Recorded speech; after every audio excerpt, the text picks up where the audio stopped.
On the outside of news, I think I'm so dizzy from all of the news that I don't even want to begin to talk about it.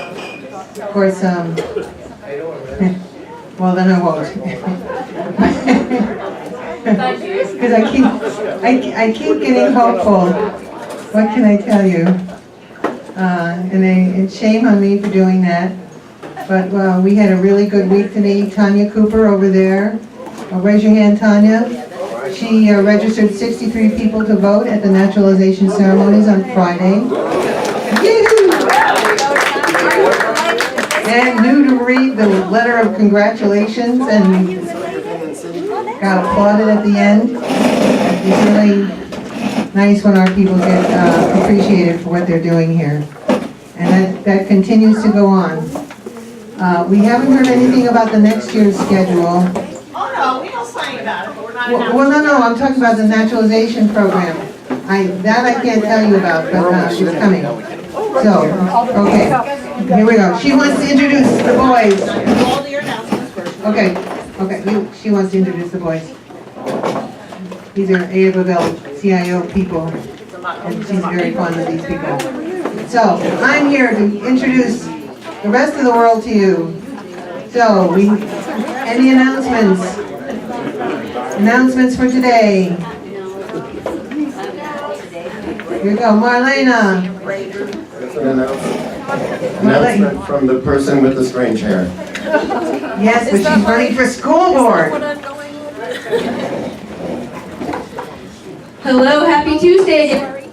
Marlena Brookfield, running for Cincinnati Public School Board, November 5th, 2019. That's another day. So tonight is my first community council visit of the campaign. We'll be going out to California, the easternmost reaches of CPS. So I'm really excited to announce that I'm going to get to meet these folks and talk about public education, talk about what their priorities and values are, and see what ideas they have about the future of our district. Go for it, Marlena. Yoo-hoo! Okay, other announcements going forward. What's happening Tuesday night? Last week there were 3 things going on. I had to choose. Announcements. Come on. Let's go. Well, there's always Ellen, okay. What do you got for us, Ellen? So every Tuesday night at 6:30 at the Chameleon Pizzeria Bar in Northside, I think it's 4114 Hamilton Avenue, is the work group for whatever is good. It used to be the work group for AFTAB, and now it's the work group for keeping ourselves alive and working, furthering democracy. Please come.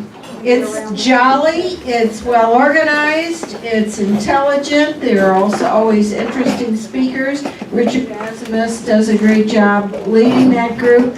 6:30 for pizza and beer and whatever else, and at 7 o'clock the meeting proper starts. Tuesday, every Tuesday, every tonight. week. Yeah. People are taking a hint from our program where they're meeting every week and it seems to work. It's definitely our fault, yes. It's our fault. Martha. Okay, this is quick. I just wanted to mention that my daughter is here with me today. Yoo-hoo! And I taught her all about labor. She would object to that, but I helped organize the first union at UC many years ago. But she's kind of the political person for the United Food and Commercial Workers. So I'm real proud of her work.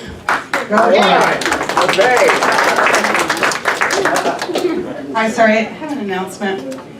So, I just want to let everybody know that, can you hear me? Okay. There has been a coalition formed. We've been actually working on this for about 3 years to make the food purchasing from Cincinnati Public Schools more transparent.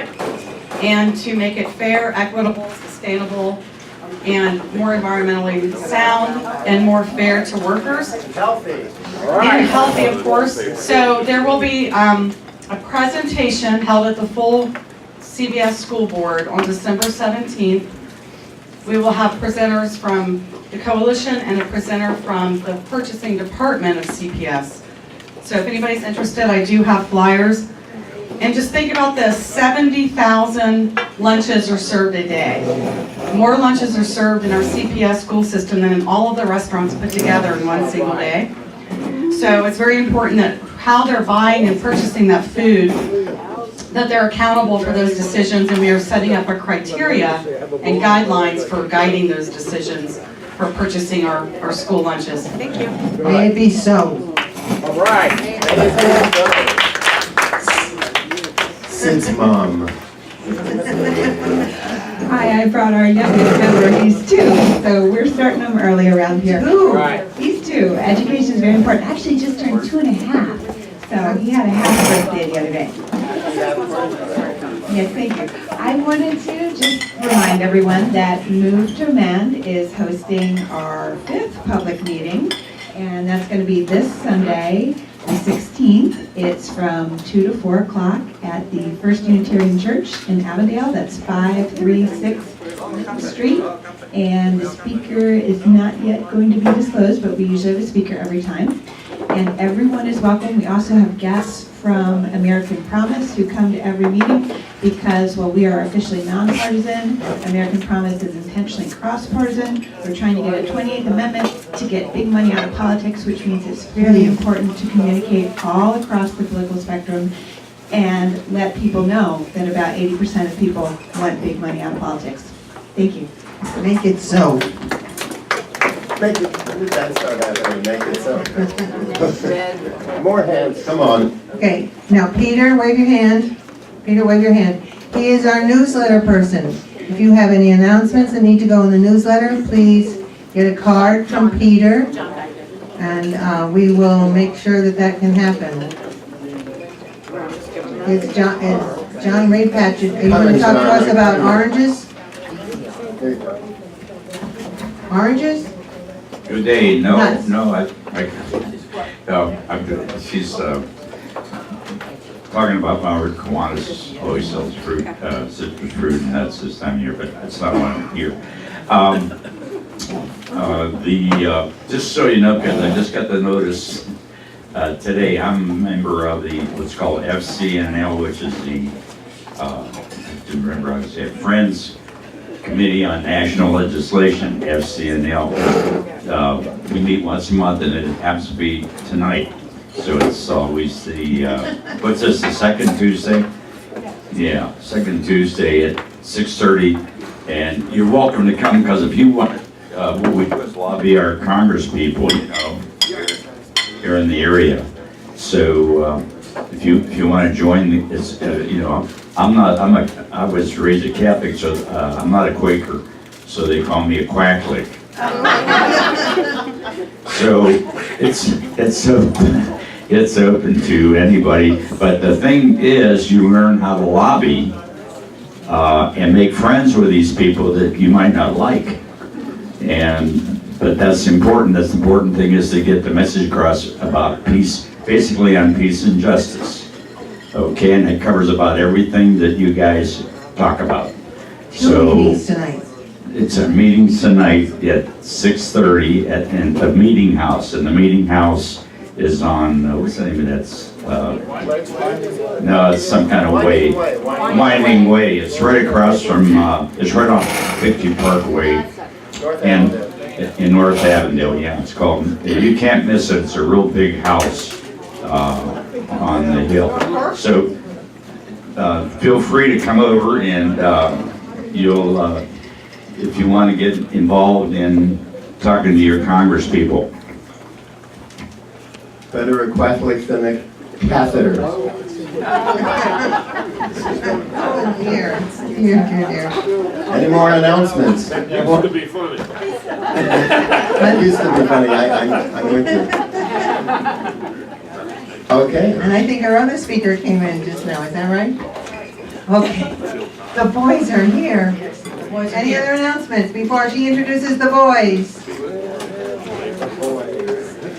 And with it, we go to Katie Huffman. So, Peter Rose sent out to you in a newsletter that our topic today would be the crisis in Southwest Ohio in transportation. Now, that was my topic.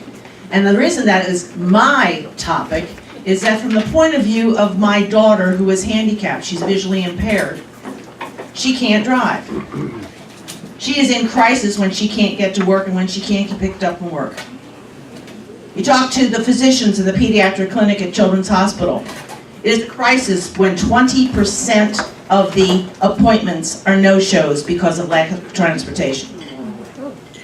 You tell the mother of the 3 or the 4-year-old that has a place in a preschool for their child to be able to go to school, but they can't get them there because they have no transportation. That is a crisis for that family.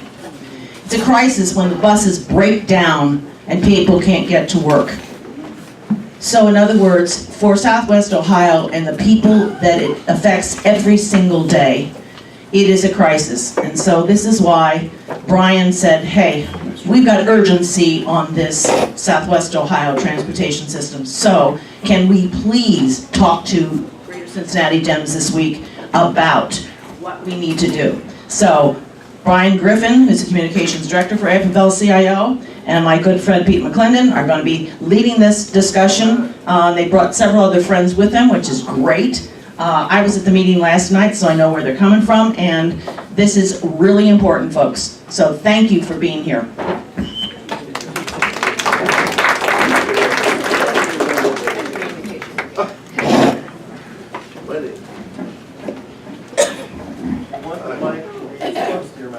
Is this good? Yeah. All right, brothers and sisters, thank you for having me here today. Again, my name is Pete McLinden. I am the Executive Secretary Treasurer of the Cincinnati AFL-CIO. I am also a proud member of the board. I'm also a proud member of the board, SORTA board. This year I've spent my first year. I've learned a lot, good and bad. So, passed out our agenda. We talked about last night. We had a community meeting last night that had over 50 people. Those of you who are in attendance, thank you for coming out. But we're very much in a crisis situation. Oh, jeez. This sounds so personal. Okay, I'll stand over here. So as you can see, in the information we've given you, we all know what's wrong with the bus system. We have an urban, city-based bus system that is 40 years too old. It's underserving, it's underfunded, and it's unsustainable. We all know this. And we have reports after reports over the last 6 years telling us your bus system doesn't work. We know that. But we haven't had the vision down at the SORTA leadership. We haven't had the vision, the leadership with our elected leaders to really make a difference regarding our bus system, to make it really, truly a countywide system, to make it truly a regional system. So that's what we're talking about now. Now, the Better Bus Coalition has done a good job with this. They have a great system and plan. The Reinventing Metro Committee has a great vision and plan. But it's going to cost resources and money. And that's where it comes down to. Most cities our size have changed their transit system over the years. Pittsburgh, Portland, St. Louis, to adapt to the changes of the society, culturally, where the jobs are, the economy. Cincinnati has not changed anything for the last 70 years. We still have a bus system similar to what my grandma had in Pittsburgh in the 1970s. A spoke system where everything goes downtown. So all you have to do is serve the city neighborhoods, they all go downtown, and everything works. Well, now the stores aren't downtown anymore. The jobs aren't all downtown anymore. They're out in the suburbs. People are out in the suburbs. We haven't changed our bus system to reflect that. So unfortunately, the public perception of our bus system is basically a poor person, African American, and we need to change that. Now, powers that be, the chamber, corporate Cincinnati are all involved in this. But unfortunately, what the problem is, not only do we have to change the funding system, not only do we have to make the system a more countywide accessible system, so people can get to jobs, people can get to services, people can get to educational opportunities, but we've got to do what I tell people that's never been done before. Get the city and the county to agree on something. They can't agree on MSD, they can't agree on the music venue down the banks, they can't agree on parking, but for this to pass, and this is monumental, for this to pass, this large scale, we need the city and county on board. So what we've talked to the different community groups, the faith-based groups, we've talked about the options.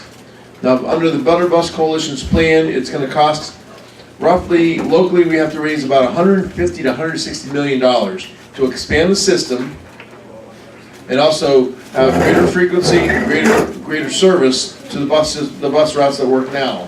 But we've got to reach out to the counties. We've got to connect the suburbs so that you don't have to go from, say, Forest Park downtown to get out to Anderson. You don't have to go to Anderson downtown to get out to Blue Ash. We've got to connect through a bus rapid transportation system the suburbs, right? The difficulty is, how do you pay for this? And there's a lot of talk, I think pushed by the chamber, that our current funding system they want to get rid of. It's a 0.3 sales tax. It's based on the 1973 agreement between the city and the county, earnings tax, where the city took over the transit system at the time, passed this earnings tax, 0.3%, and said it's going to go towards transit. The problem is we didn't really ever grow that funding system, so we've only been able to work under that 0.3%. And with the economy up and down, it's been harder and harder. Lately, the last 10 years, the way we budgeted, SORTA, is they basically survived by cutting. And after all these reports this morning, I went to 3 committee meetings. After all these reports, here's the conclusion. If you cut service, ridership declines. And, you know, I'm trying to smile and look at this young man who's telling me this, and I'm like, yeah, I could have told you that. But that's the problem. We've been surviving on cuts. And the problem is ridership is way down. We've lost 4 million riders in the last 6 years. That's devastating. That's less revenue. That's less income to our system. You know, so we start talking about how are you going to fund this new system that's going to be countywide. Well, there are a lot of people saying, well, let's get rid of the earnings tax, the 0.3% for the city. Let's just get rid of that and go straight to a sales tax. Either 0.5, 0.7, 0.9, or 1%. Yeah. And that will cure everything. And, you know, when I've been in these meetings, I've always said, well, you know, raising my hand, like a good kindergarten, saying, what about the earnings tax? And they, oh, no, we assume that's gone, it's gone, it's gone. Don't worry about it, don't worry about it. This is going to cure everything. Well, as we've seen recently, look what they said about the stadiums. Well, the sales tax will pay for the stadiums, right? It'll all pay for itself, don't worry about the projections. Now we know the projections for the stadium tax is down. So what's happened? The county was on the hook, which means less services from the county because now we have to move money over to pay for the stadiums. I am concerned that we'll have the same downfall regarding transit. If we go straight to a sales tax, if the sales tax is down because of a recession, because of the economy going down, because of people buying things online and not paying the sales tax, you're going to have a bus system that's even more underfunded than it is now. So we've talked to our community leaders, we've talked to faith-based leaders, we've talked to labor leaders. We believe what we need in Cincinnati is a hybrid system. Now if you turn to the second page, you'll see the hybrid system is keeping the earnings tax, but also having a new sales tax. So we'd have the earnings tax, which would maybe go towards capital, new buses, infrastructure, and keep a sales tax that would go only for operations. This is very similar to other cities, the way they have this. They have different payment options or funding streams, just like Los Angeles. So we believe this is going to sustain this bus system and expand it to where it can start becoming more sustainable and viable itself. But as you know, we have many challenges ahead of us. And this is not a thing we can... Use the other mic.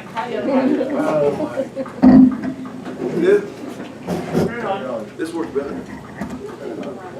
All right, that works? Yeah. The fact of the matter is, we really don't have any more time to have more studies or to have more committees or subcommittees. We really need to take action now. Now, at the same time, we've got to get everybody on board. We've got to get the county on board, we've got the city on board. We can't do this alone. If this is a chamber-driven issue, it's going to fail. If this is a community-based driven issue, it's going to fail. We need everybody on board. Everybody has to have some skin in the game. If the earnings tax is part of it, the city is involved. If the sales tax is involved, the county is involved. And we've had some great discussions. But my concern is, as you know, the chamber's influence, the corporate influence of downtown is really going to push back. They really want this earnings tax gone. And I really don't understand, because those of you who know, our earnings tax in Cincinnati is the lowest of the 8 largest metropolitan areas, right? Lowest in Ohio. So why don't we have jobs? Why don't we have this tremendous growth from lower taxes? Because what I see is, when you look at the earnings tax in cities like Cleveland, Toledo, and Columbus, they're taking that earnings tax and they're investing it in their infrastructure. But every time I go to Columbus, I see another crane up building another building, or they're building up their infrastructure, whereas down here, we're almost gutting ourselves. And then we're wondering why Apple doesn't move here. Why won't Google come here? Because we're not reinvesting in our city. So it's very short-sightedness, and that's my concern with transit, the future of transit. We can't be short-sighted. We've got to think future, we've got to think big. You know, it doesn't mean we're not going to be efficient and effective with public dollars. We always will be. But we've got to give them the resources that they can make this truly a regional transit system, not a city-only system. So I thank Troy Miller, the president of ACU, for his leadership. Troy's been a great friend. He's kept me very involved. He was the one who recommended I go for the SORTA board, and I'm so glad, Troy, you got me on that board. I have volumes and volumes now on shelves in my office. But we just need to build the coalition. Coalition support this. If not, I fear that the politicians, the elected leaders, are going to be moved way by the chamber and by corporate downtown Cincinnati. And I've always been more proactive and less reactive. If we're reactive on the transit system, they're going to tell us what they want to give us. And I think we got to be proactive and tell them what we need. We need a better bus system that's going to connect the communities, connect the county with downtown and with themselves. So we're going to continue to meet, because the big debate now is whether this levy goes in May or goes in November of next year. I know there's a lot of people that want to go May. There are a lot of people who are saying there's no way you can get the resources and the funding and everybody together and pass such a huge transformation in the transit funding in 3 months. So I'm okay with May, as long as we have everybody on board and as long as we're giving the people what we promised. Some people last night at our meeting, we had over 50 people, like I said, talked about preschool promise. They promised a lot of things, but they didn't deliver. And I don't want that to befall the transit system. We got to deliver what we say we're going to deliver and make our promises, fulfilled. So I'd love to take any questions you have. I'm starting to become, based on Troy's experience on the encyclopedia of the transit system history in Cincinnati. But we all can agree, we have to change the system. We have to do better. It's just really, and we all know we have to connect the suburbs and the county to the downtown and with each other. It's just the funding. That's the major issue facing us. So, I was surprised that the Inquirer even published my letter, but I tried to make the point that I think you made too, that there's this incredible downtown business lobby which argues always that a decent income tax or earnings tax is going to discourage business. But I think most businesses want to go to a place with decent public services, with decent transportation, with adequate housing, so that on every corner you don't see some poor soul who's holding out a card. I mean, those are interrelated, I think, as you pointed out, that people can't get jobs that are someplace else, so a lot of homeless people would love to have a job. So anyway. Exactly. Transportation touches on so many of those issues, regarding homelessness, unemployment, connecting people to services so they can get to the hospital, they can get to the medical, they get to educational opportunities. I mean, I know Brian has talked to me so much about how Butler Tech, for example, they want students, but a lot of times students can't get to the educational opportunities, whether it's Cincinnati State, it's Gateway. We need to see that need and fulfill that need and help people reach those kind of things. Because that's the only way we're going to grow as a city and as a county. When you say you have to get everybody on board, who is everybody? And this business community that's opposed to earnings tax of any kind, really, they're using this as an excuse. How can we make that an issue when you have groups like Coast and the Enquirer who will have the bully pulpit? They'll be on the news, they'll do things to convince the counties, all the counties involved, that in the city, that it's a tax and taxes are always bad. You know, how do you frame it, how do you market it, and who are the people that you're talking about when you say we've got to get everybody on board? Well, long-term, regarding the levy, we got to get everybody on board. That's going to be messaging. We talked about that last night in the last few meetings we had. How do you message to, say, Blue Ash? How do you message to Avondale? How do you message? It's got to be multifaceted, how we message to communities and constituent groups. Now, getting everybody on board, I think we got to get the elected leadership on board. I think we have to get the community councils on board. We got to get the larger, more significant suburbs on board. But you got to reach out to them. You got to talk to them. Right now, last city council election, everybody unanimously agreed. Both mayor candidates, both all the city council candidates, everyone agreed transportation was a major issue. The last 2 years, it's been like radio dead silence at City Hall. And unfortunately, don't get me wrong, I'm not, well, I guess I am. Like, I get tired of the tweets. I get tired of talking about messaging. I want to hear more about what are you doing on the issues that are really important to people, whether it's transportation, whether it's employment and jobs. I don't want to hear about your personality battles at City Council, right? I get tired of it because I know people are struggling to pay for health care, for good public education, for jobs and higher wages. People want better things for their kids. They don't want to hear constantly about the lawsuits. And now they're filing lawsuits again. For what? Because it's personality issues. I think some of the people down at City Hall and at the county building have to put aside their personal differences and find the greater good and say, okay, I may not like you, Troy, but I know we need to work together. How can we work together on this? Too often what I see is, well, I don't like you, Troy, so I'm not going to talk to you. And then Troy doesn't talk to me. And then I say, well, it's not my fault, it's Troy's fault. That kind of discourse between elected leaders is unacceptable. And I think that's what's led us for the last 10, 20 years kicking this transit issue down the road. You know, I think we got to get Cranley, Mayor John Cranley, I think we got to get Commissioners Portune, Denise Driehaus, and Stephanie DeMoss. We got to get them on the same page. You know, City Council, we've got to get them on the same page and agree. I think we got to stop thinking of our individual selves and think what's better for transit for everyone.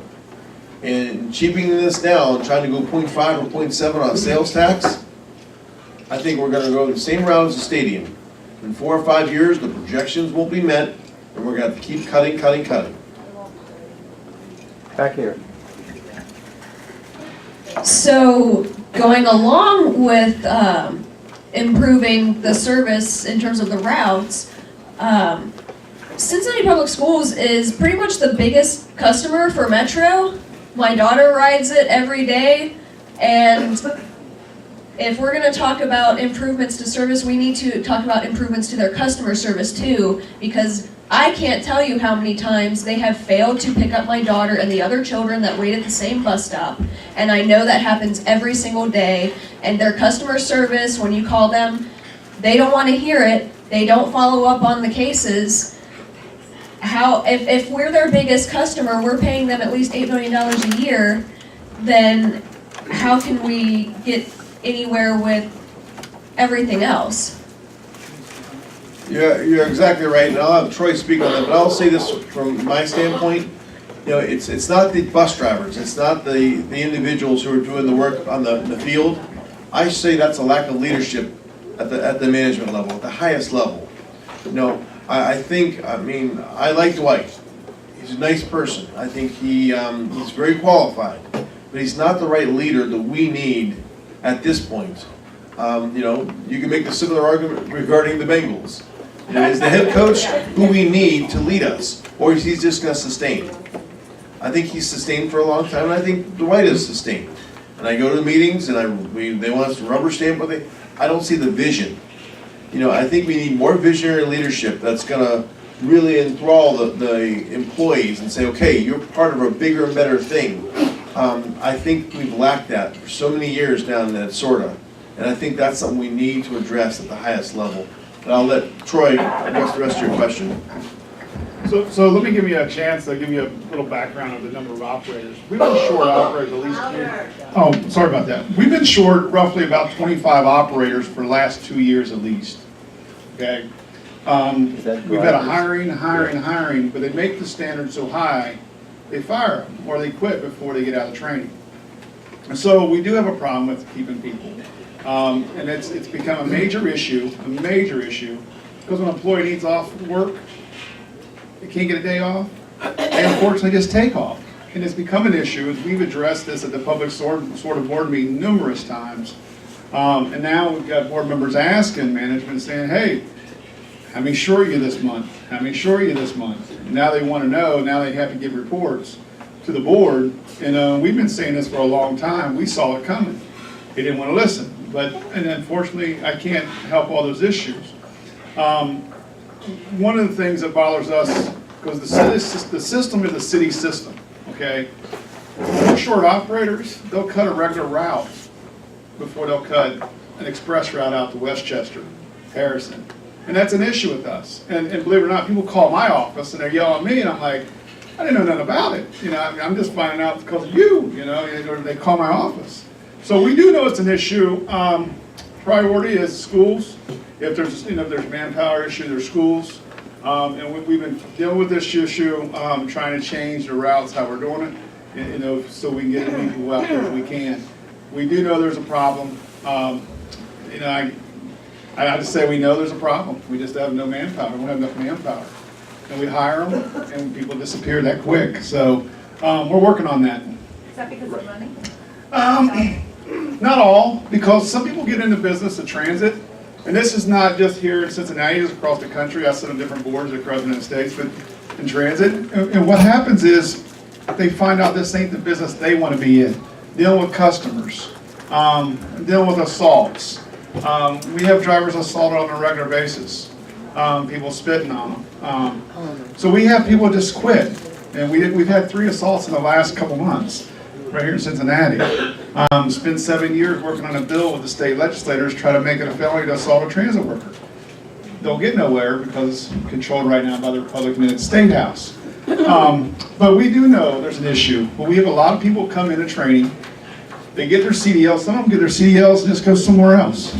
They're like, listen, you're going to pay me to get my CDLs? See ya. They hit the road.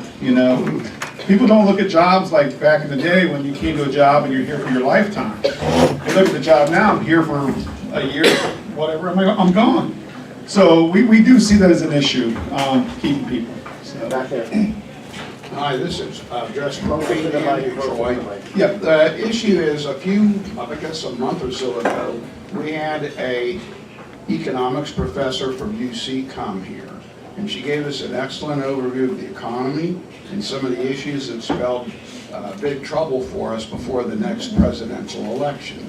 And one of those graphs she showed there was no correlation between tax cuts and improving employment.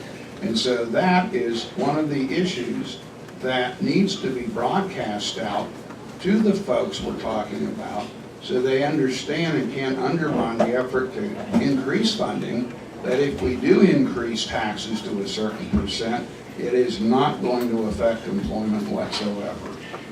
So I'll like to speak on that. Last night, I mentioned at the meeting last night, we have to message this if we go for a levy, whatever we do, we're gonna have to message it right. You know, if it goes out wrong, if you go back to 2002, 2001 Metro moves, you know, the first thing everybody remembers that, it was about rail. And then they tried to change it toward the end, say it's about bus. You remember that? And that it was too late, and they ended up losing 70-30 in a ballot initiative in the county. So you have to do it right the first time. I said that last night. They got to do it right the first time. If they go out the door doing it wrong, then we're going to be in jeopardy again and going through the same thing. But we do understand that. We do. Right here. As a federal worker, I was given the benefit of a voucher, which really encourages using the public transportation. I did use it. It was great. I know some corporations do it as a perk, as a carrot. So is there do you have a program to incentivize corporations? Do they feel like it would be a benefit for these corporations to subsidize vouchers to promote public transport use? So yes, we have. I don't know where they're at right now on that. UC was one, Xavier was one. The different colleges. We have done businesses. Metro has worked with businesses, even with the government, and get them discounted rates to try to get them to ride. Because the bus is already going down the route.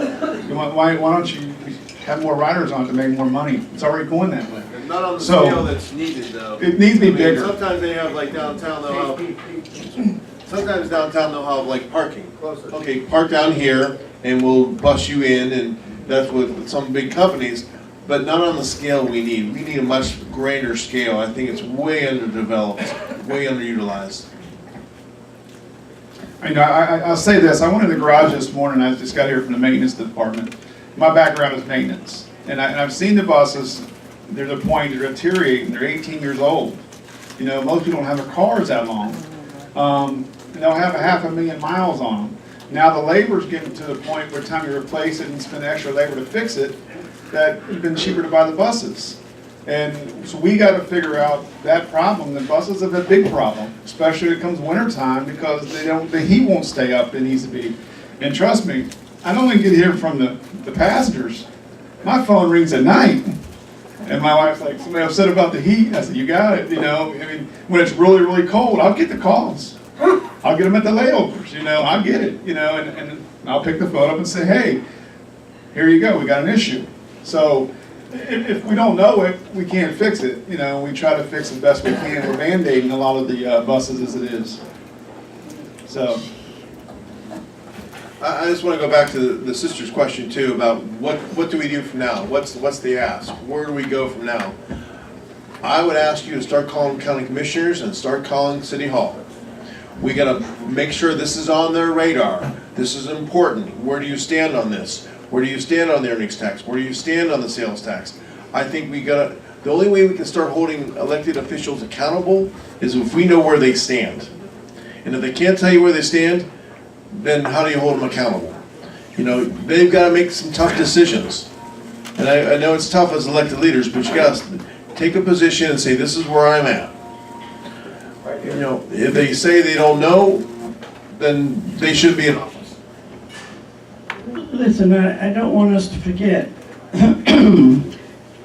a good way, quick way to communicate with city councilors is to use that link. I don't have it with me, but I mean, not hard to find. Council, starts council@gov. Cincinnati.gov.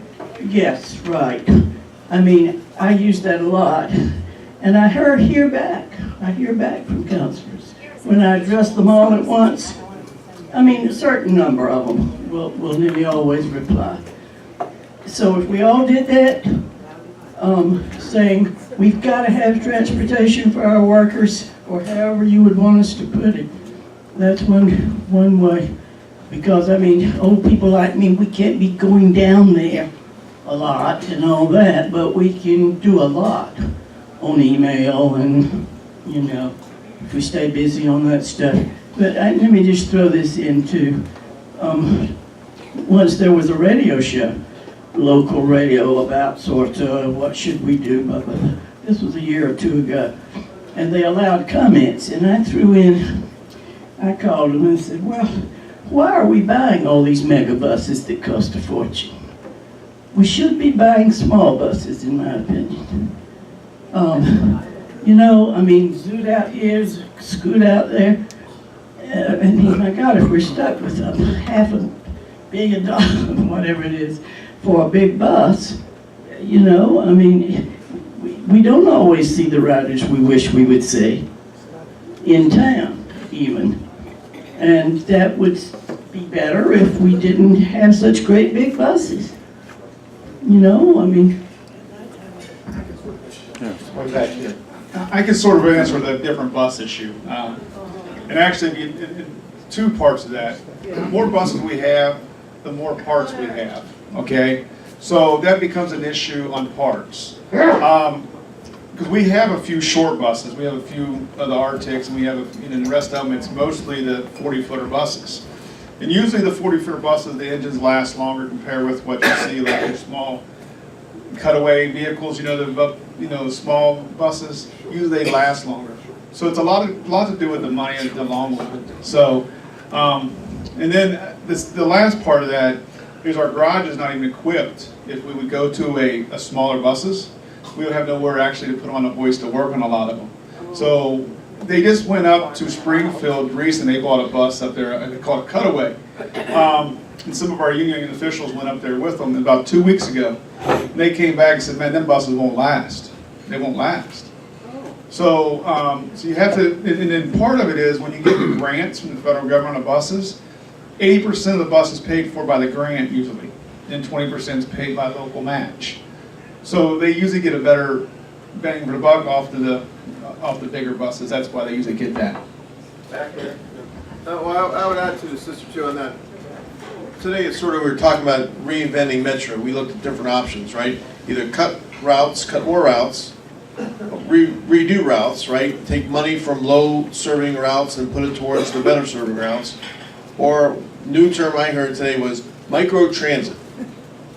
Now, it's one of those buzzwords that's being thrown all around, micro transit, whether you connect with some kind of private service, an Uber service or something like that, to make it more user-friendly, right?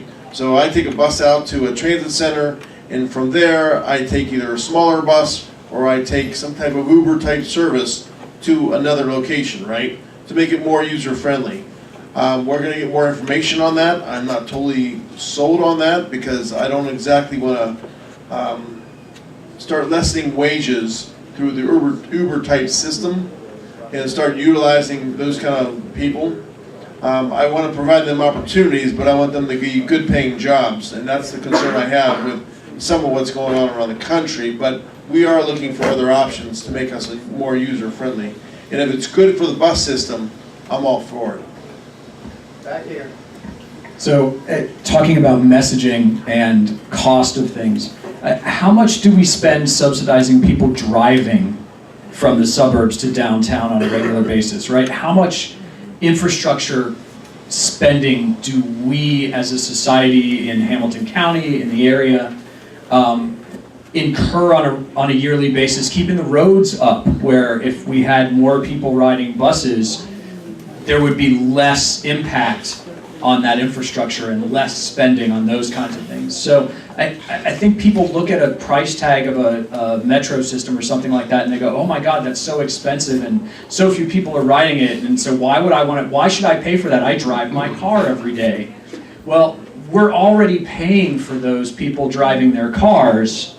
We all are, right? So, and where they're parking their cars and the infrastructure for that, and all of those kinds of things. And I think to have an argument about this, an educated argument about these kinds of issues, we have to bring out, we're spending $1 billion over 10 years on our roads today, and if we could get 10% of the people who are currently driving onto a bus, then we could cut that by X amount, right? So that's one thing. The other thing I would say is, in every case, people feel like I'm subsidizing somebody else's ride, but there's a social justice impact to all of this.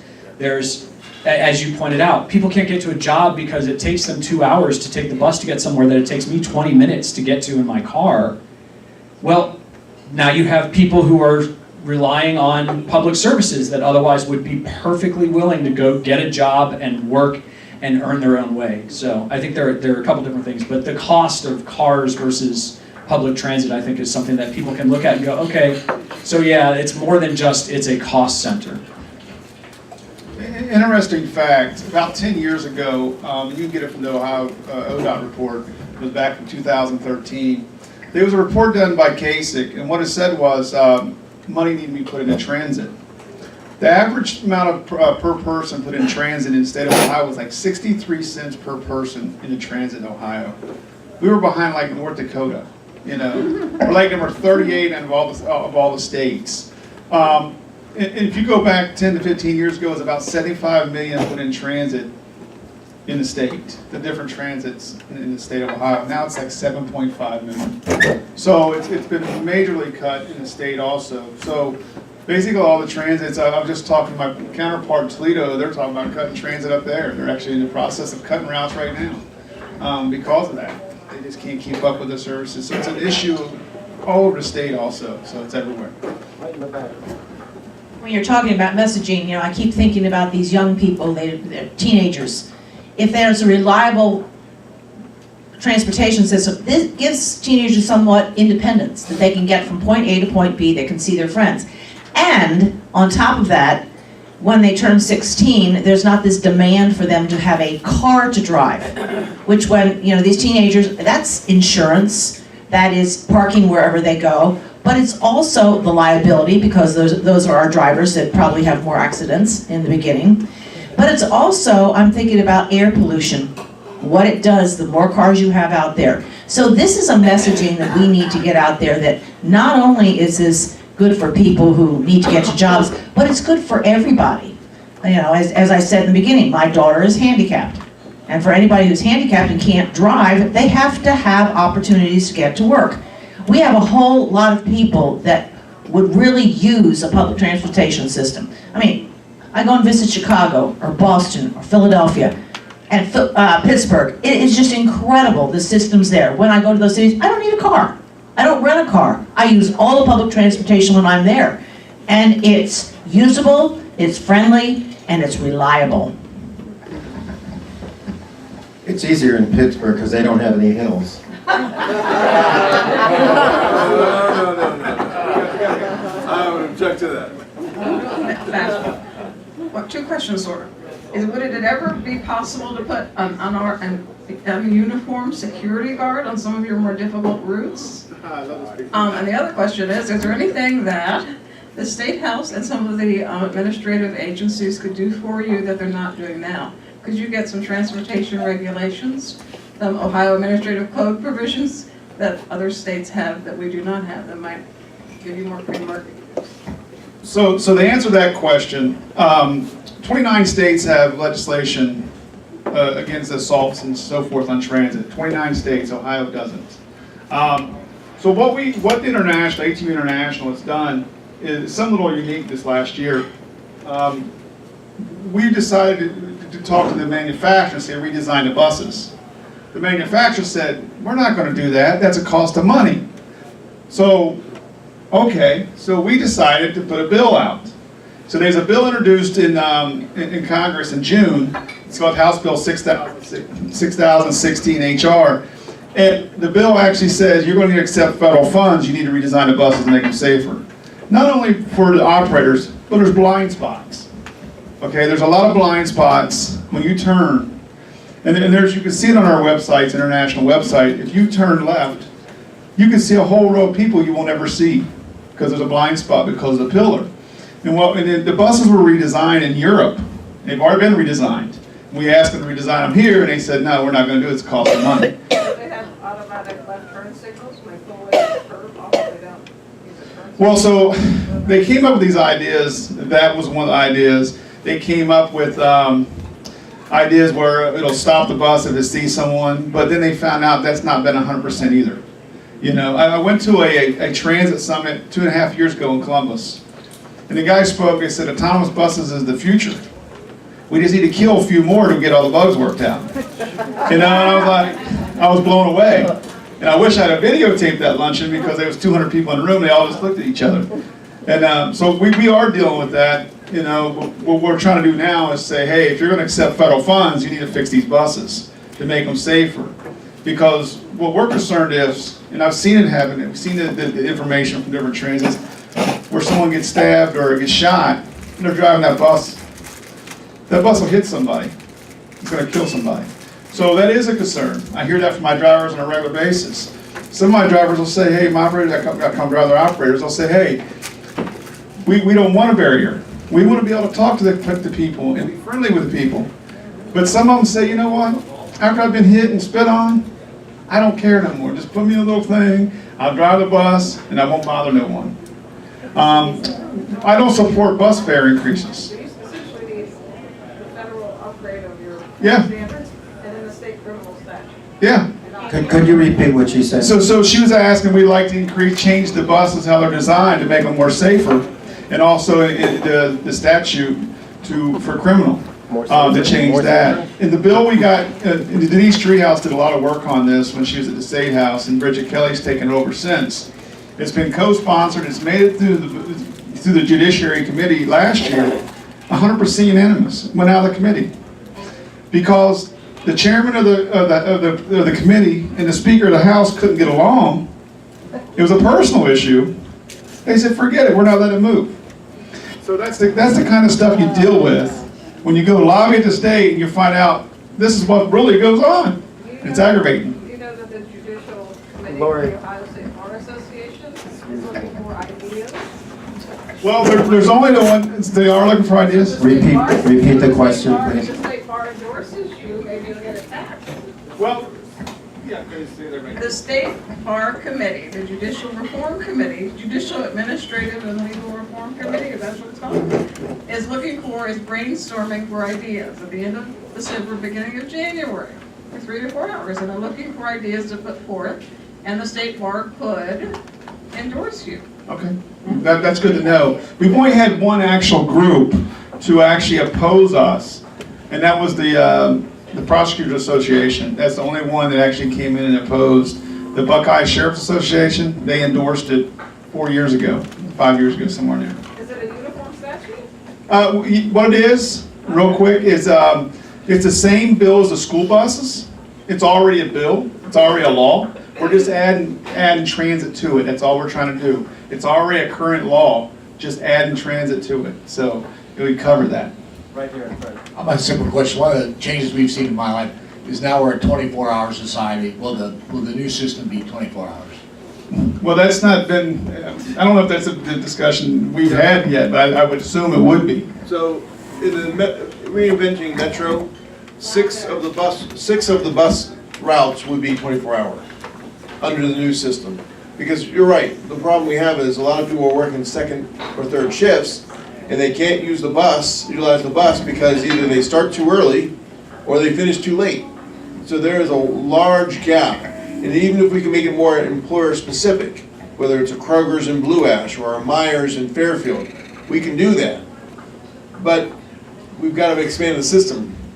Because all these ideas are great, and I hear a lot of great ideas from a lot of people, but if we don't have the funding, we're still in this same quagmire in a sense. So I have a question, which is, what can we do to encourage corporations to buy lots of bus passes for their employees, which would help them to choose buses instead of cars? Well, I would strongly encourage it, especially businesses downtown, to come to SORTA and negotiate. We're doing a better job than we've done in the past. I'll give credit to the management right now, but I think there's so much more we can do. I think we've only hit the tip of the iceberg regarding that, right? And that way people don't have to ride the bus. They can park out here, they can ride the bus downtown, they can be on a circuit. But we have to do that with better service and better frequency. And when we did the bus rider transit survey in 2015, biggest issues was lack of service, lack of frequency. If I can't count on you being reliable and I go downtown and the bus isn't there or the bus is late, right?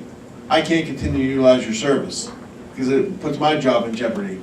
Those are issues we need to address, but we can't address it by continuing to cut our service or continuing to cut our funding.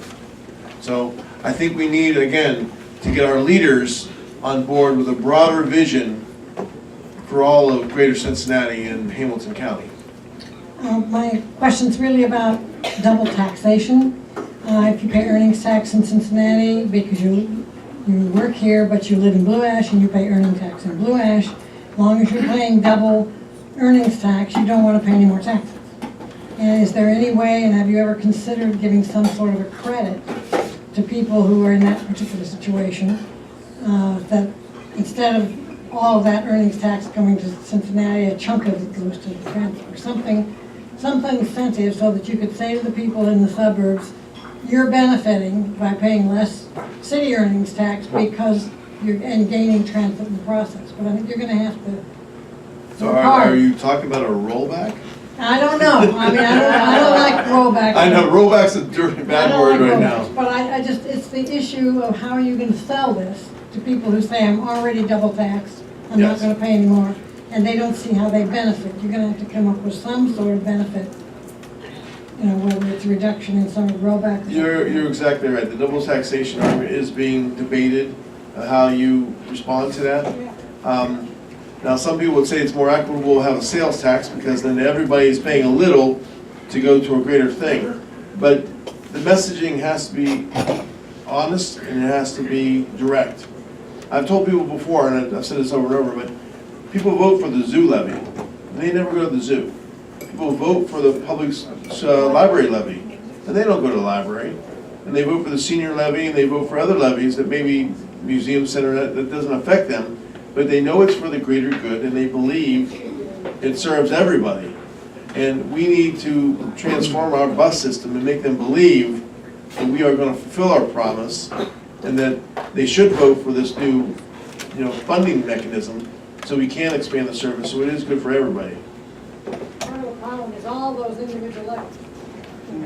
Well, that's thanks that should be in to. the general budget anyway. That's the problem with our short-sightedness of our elected leaders, especially at the state level, who've cut our local government funds so much. Now we have police and fire levies. Now we have public safety levies. We have parks levies. We have all these different levies. And people wonder why. Well, it's because they're not managing the money well. No, it's because the state is keeping their rainy day fund. So again, we got to start holding our state elected officials, no matter how gerrymandered the district are, no matter if you're a Republican or Democrat, we got to start holding our state elected officials accountable for doing their job. I don't really think the majority of the people understand how that has really trickled down to every issue locally, is that the state has withheld, based on the 2008 recession, they used that as a very good excuse to withhold money so they could balance their budget. Now they have a 1.6 or whatever billion rating. Think of how much money they got. And they refused to release it, and DeWine when he ran for office, he said he wouldn't release it. And it didn't affect him. He wasn't hurt by that statement. But that's because people don't realize. That's why all our services, all our property taxes, everything has gotten higher. And we are feeling the pinch locally, but it's really because, I think primarily because the state's not being responsible. They're not doing their job. We're sending money to them and they're holding on to it. Anyway, my question is, what is the response to corporate leadership about their civic responsibility to the community where they live? I don't see them doing anything for the community or having any sense of civic duty.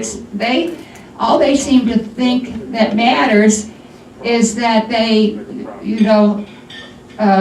put up shiny buildings and bring higher a sense of wealth into the city, but they don't give back. I mean, do they have any understanding that they have a responsibility to give back? And are any of them standing up and saying, you know, it is time for us to do something. We need to, it'll benefit us in the long run when the community where we live is better off. We have such a big, embarrassing poverty, level of poverty. Are they affected by that? Does it get to them at all?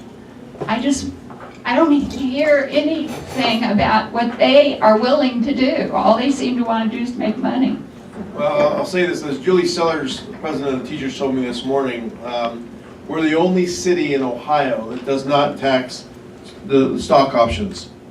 And what's a majority of the upper level income? It's stock options. They might get paid $1 million, but then they get paid $5-6 million in stock options. And our city, for whatever reason, has decided we're not going to tax that. Think of all the revenue that would come from that. And again, I'm not saying tax the rich and punish the rich. No, but everybody should pay their fair share. And I think, unfortunately, in Cincinnati, we've lost the idea of fair share. Why don't you say tax the rich? I'm gonna say it, yeah. So I say fair share. If you have more to give, you should give more. It's messaging, brother. So, just a quick note. Sorry, I had the mic already. Just a quick note. I live in Blue Ash and I worked downtown for many years, and they have reciprocal agreements, so you shouldn't be paying double taxes. Yeah, so I paid my 2.1% to Cincinnati. They returned some of it to Blue Ash, and I did not have to pay double taxes. Now, I don't think every city has a reciprocal agreement like that, but most of them in the area do. So you should not be paying double taxes if you live in Blue Ash and work in downtown, for example. I think the sister's comment, and I understand, because I used to live in Columbus where I paid in Worthington. I used to live in Columbus where I paid a Worthington earnings tax, but I lived in Columbus. So Columbus, of course, said, well, if you're paying earnings tax there, we're going to reduce the amount you have to pay to us, right? I think the sister's point was, if you're going to ask them to pay a sales tax and an earnings tax, that's the argument, well, I'm being double taxed in a sense. And I think that's an issue that needs to be addressed. Yeah. Am I right? The earnings tax is like charging everybody with earnings the same percentage. It couldn't be further from a genuinely true fair tax, which is a graduated income tax. I mean, if you read FDR's famous Four Things speech, he says, okay, we have war coming, we have to have more taxes. But obviously it should be those who have the money should be paying more. And a sales tax is inherently reactionary, I have to say. I mean, it's only a graduated one, but of course the corporate leaders think that's a horrible idea. But in fact, as you pointed out, cities with decent services are more attractive to businesses than cities with rotten tax system. Correct. Absolutely agree. Is that it? Okay, go ahead. Let me finish up with this. The SORTA board's going to be making a decision on their own here, probably next week, by January meeting. That's an open public meeting. If you guys have comments, concerns, or your thoughts, you're more than welcome to come down and speak. Sometimes when I speak, they get mad because of my title, because I represent, 750 members of the transit system here in Cincinnati. But they want to hear from the people paying the taxes, and they'll listen to you. So 602 Main Street, it's actually the same building where Izzy's is, downstairs there. It's on the 12th floor. Go to the 12th floor, and they have a public room they have open up. It should be 8:30. Is it 8:30 next week? Or because they rotate them every other month. I think it's 8:30 in the morning next week, and then the January meeting should be in the evening.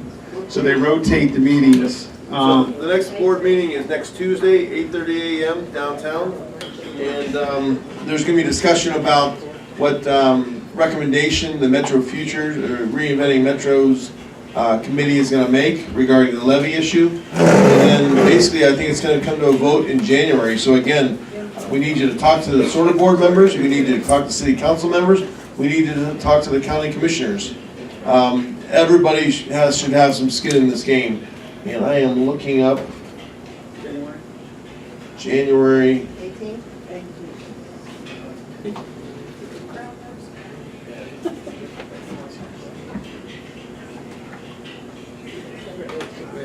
Yeah, I believe it's January 15th, I believe. It's usually the third. Yeah. It's usually the third Tuesday of the month. Sometimes it's in the morning, and if you go to SORTA's website, it's on there too when the board meetings are. Next week, December 18th. Okay, here's my fair deal card, here's my stored value card, here's how I got here today. This is how I get virtually anywhere when my wife doesn't drive me. Transit is terribly important. One of the reasons why we left the suburbs and moved to Oakley was because that had the 41 and the 51 and the 11, which is, you know, unless you're in the UC corridor, that's the best transit you can get in this town. So I had more than one way to get here, depending on, you know, which bus I decided to take. It makes a difference, you know. You can be stranded, or you can go someplace. You decide. I'd prefer to go someplace rather than to be stranded. Quality life. And we drive him home. Gentlemen, you are great. Thank you so much for coming today. You are wonderful. Thank you to these wonderful gentlemen. Katie, your boys did just very well today. Of course they did, they're my boys. They're your boys. My brothers. Thank you, gentlemen. For next week, we have Bob Kelly, and he's the Center for Social Emotional Learning, is that right? Okay, so Bob Kelly next week, it should be really good. He's going to be doing an interactive thing with us. He's going to go over procedures to feel out how do we talk to people? How do we learn to hear their side and our side? He comes from the Center for Peace Education, so I think this is something really important for us to be able to have a right way to listen and respond. So, but we'll be doing an activity, so you kind of will find out about yourself. And just as an actual, one extra little bit, because it is our last meeting of the year. Oh, sorry about that. There's no Christmas and there's no New Year's. Sorry about that. But if you would like to stay at the end of the meeting and do a little small Christmas exchange, you may do that. Something under $10 or an elephant gift. Does everybody know what an elephant gift is? Something that you got that you didn't really want. That you are willing to re-give. You know. It's not very nice to elephants. It's not very nice to elephants, but it's a good gift for another little friend. So if you should choose to stay at the end of the meeting, after our thing where we interact with each other, you may bring a little gift to exchange at the end of the meeting. So think about that for next week. And Peter, would you put that in the... You're right, we're going to go to the small gift, bring an elephant to the next meeting. Now that's right. Ladies and gentlemen, we have done it again, a wonderful Tuesday luncheon. Thank you for coming. You are a great, great audience. Thank you.